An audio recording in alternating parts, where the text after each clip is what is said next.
എറണാകുളം ജില്ലയിൽ ചെറായി ബീച്ചിൽ വന്നപ്പോൾ കുറച്ച് യൂത്ത്സിനെ കണ്ട് ആ ഒരു പാട്ട് പ്രാക്ടീസ് ചെയ്യണം. നമുക്ക് പാട്ടൊന്ന് കേൾക്കാം.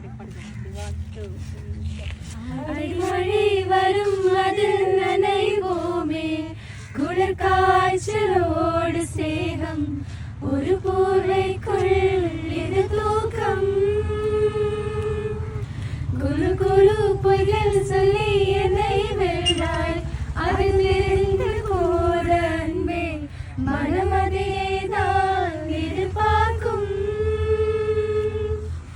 எங்கேயும் போகாமல் தினம் வீட்டிலே நீ வேண்டும் சில சமயம் விளையாட்டாய் உன்னாடைக்குள்ளே நான் வேண்டும் வசீகரா என் நெஞ்சிலிதா உன் கண்மடிய